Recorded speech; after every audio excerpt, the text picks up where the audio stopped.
If you're not already aware, Adolescence is a limited series on Netflix, and it is made like nothing you've ever seen before. Every single episode of this TV show is shot in one singular take.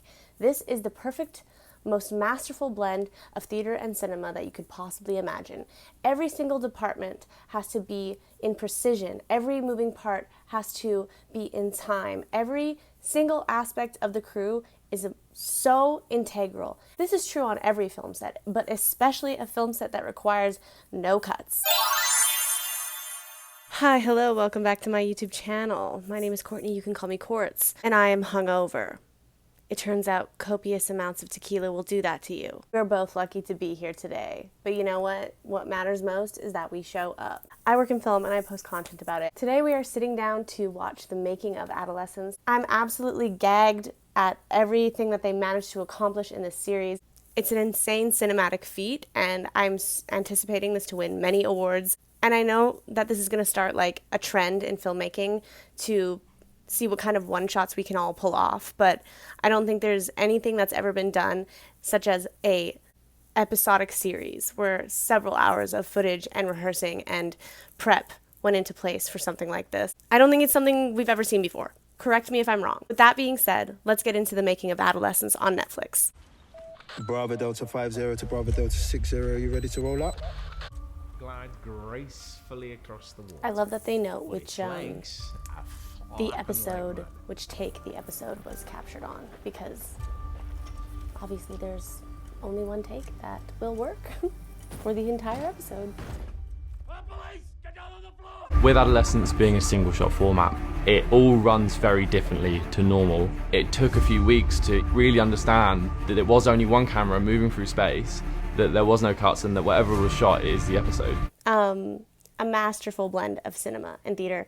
I also just wanted to note how gripping that first opening scene is in episode 1, with the amount of choreography around all of the bodies of the SWAT team and maneuvering the camera up the stairs. You get so lost in it, you forget that they haven't cut. Mr. Miller, I will arrest you for obstruction. Please stop. Adolescence is not a whodunit, it's a whodunit. Not a whodunit, a why-done-it. So key. Across 13 months, but dipping in and out. That is an underwhelming amount of time when you consider how much prep, rehearsing, honestly, a very quick turnaround. I wanted the audience to be thinking, there's no way he's done this. This kid couldn't do that. The most devastating thing about this, if you think of it in terms of character study, is that Jamie, really believes that he didn't do anything wrong. I think that's something that I couldn't stop thinking about. Episode 2 should be something that makes people think, sparks debate, and opens the door for other directors, writers to feel that they can show the harsher sides of reality. I have to say, episode 2 just had me in shambles for multiple reasons. First of all, this episode is probably their most location heavy, meaning they go from room to room. I think they even travel in vehicles at one point. But not only that, there's an insane amount of background coordinating that's happening. And because this is a live performance, with cameras rolling. There's 300 kids, as well as all of the teachers, all the chaperones that are being led around by lots of dressed-in ADs. So it's got to be really meticulously planned out. Those background actors had to be in the exact right place at the exact right moment, and I'm so certain they had to keep them cycling and filtering. You're going to get instructions from the cast teachers to get back in line. Do not listen to them. Because normally what happens is we have a third AD or a TAD who is assigned to placing the background on set. They have to go and fetch them from their holding, take them to set, place them for the quick scene that we're about to shoot. One frame. Very easy. People crossing. Episode 2 is kind of like piecing it together within the school, how kind of social media can affect our children these days. What am I not getting? You're not reading what they're doing. What are you talking about? The theme of the show is reality. The theme of the show is reality. From episode 1 to episode 4, we're taking into the real world moments of things that would happen and how the people around Jamie would be affected by what he's just done. And not only just his family, everything that he goes through in episode 1, from getting searched at the police station, strip searched, that's not an exception, that's a real reality. A teenage boy accused for this would have to go through just like any other criminal. They show everything, that those real raw moments that you normally sort of skip through in film and TV. The boring bits, it's all laid out in Adolescence because of the one-shot takes. It's just something that you can't skip over. Should we pop inside? We're going to be Wow, going the through blocking it a lot, alone would over take and over again, and it becomes muscle memory. the runtime of the episode. That week, you know, we put a lens on it, we start moving through the space, we start The realising handoffs of the camera kind of just, 2 steps forward, 1 step back a little bit. they have to be so graceful. In the last week, we get 10 chances to a day at shooting one take. This is something that I wondered was with the lighting changes, if they're shooting 10 takes in a day, 10 hours of filming, the light is going to change just like it has in my bedroom right now. How are they setting up lights so that it looks exactly the same in every scene? This is one of the best shots, excuse me. The pass through the window. I think one of the cinematographers posted that specific shot on his Instagram. I'm gonna try and find it. It looks like the window is shut, but there's no glass there, and they had a dolly grip on the other side, a cameraman, camera op, ready to receive the camera as the student jumps through the window. Like, that shot alone, I was just like, I'm still mind blown, apparently. If the camera could float away by itself, then it couldn't possibly be attached to a person. It kind of feels more ethereal.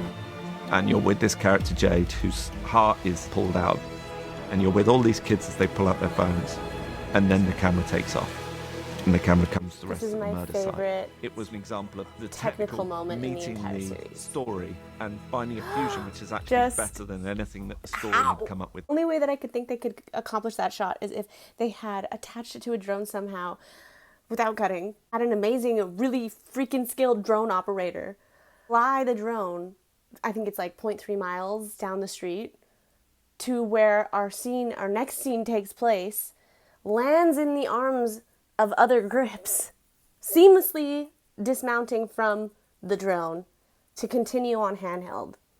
Like, that was like, my wheels were turning, and when I see it play out here, I still cannot believe that they fucking did that. How interesting it is what people present versus what's within. Episode 3 captured on the last take as well. To be a one piece. Hi, Jamie. It is a masterpiece. I think episode 3, though, is probably like the most simplistic episode, only because it is shot in one location the entire time. And we barely leave that room, but it does take a lot of creativity and craftsmanship in storytelling to keep your audience engaged when you're just shooting one room for 40 plus minutes. But this episode definitely felt the most like theater performance-y, because you could easily transfer to a stage. Like, this episode would be the easiest to transfer to a stage if you were to pull the same script from screen. Yeah, it's really hard to keep your audience engaged when you're kind of limited to one room or one location. We'll be giving him notes, and he's just looking at you like that look. He's giving you that look, and I'm like, is he listening to me? And then he'll go and do a take. Every single note will be nailed. In acting school, actually, is your coaches want you to work on your receiving direction face. When you're 13, you're not thinking about what your face looks like. When you're listening to someone, sometimes we can often just like bore out, and we're really like processing and imagining what we want to do and how we want to apply the notes to our character and our motivations and all of that. So sometimes it can just end up looking like a bit of a RBF, if you know what I mean. A lot of the times our acting coaches would say, you know, directors are going to appreciate it if you can sort of emote while you're receiving the information. We're just surrendering to the script and each other. Because of schedule needs, we had to start with episode 3, which I was very nervous about, because that's an hour-long script for a young actor to learn. Because of scheduling, they started with episode 3 and we're really shoot from the beginning to the end in order. It doesn't always make sense to do that, schedule-wise. Locations, actor schedules, everything has to fall into place. Something happened between the two of them, and it just took Owen into another place and took Jamie into another place. Writing that forces you to be present, that's what every actor dreams of. This episode is the third episode where we see Jamie's true nature. It plays out so naturally in this episode. How he looks so innocent, and you, as an empathetic human being, want to help this child, but then you see him lash out and lose it on this woman that's sat there trying to help him. And she has to be so careful with what she says and does because he's such a flight risk. All right, nonce. Hey! Hey! Hey! Important to Stephen that this wasn't a show that made easy answers. I didn't want Jamie to come from a background where his mum was a drinker or his dad was violent and aggressive. It was such a good choice for him to speak up on that because, yeah, like, naturally you would assume that a child who turns out this way, capable of killing a classmate, you don't always have to come from a broken home to turn out that way, and that's the real truth of what we're facing in the world today, is that young boys have access to the internet with access to toxic ideologies that alone can brainwash them into doing something horrific. I wanted to eliminate all of those things, to try and get the audience to ask the question, why? But also, in the same respect, think, that could be me. That could be my child. Stephen's performances are real. He opens up his heart for people to see. I love working with him. He's just incredible. He's passionate. Stephen. Passionate people are the best to work with. He's someone that just you kind of flock to. Ready? Ready. Gonna do a take.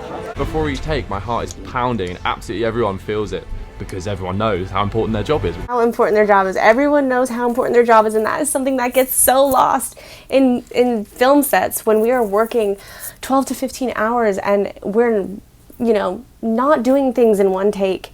And we are still relying on each other, but it does get lost between departments, and there's more room for conflict when you pause and cut and reset, and people get antsy and creative differences arise, but like at the end of the day, it's just about coming together collectively, collaborating, and attempting to achieve a singular goal, which is making a movie, which is magic. I'm just a location PA, and I think that would make my job feel so much more important. It is important, and I do some of the same things that would have happened on Adolescence, but it just feels like you're achieving something over and above yourself, and that is so satisfying. I'm sorry, son. This show is definitely making conversations, and I know so many of us cinephiles are just in awe of what they accomplished.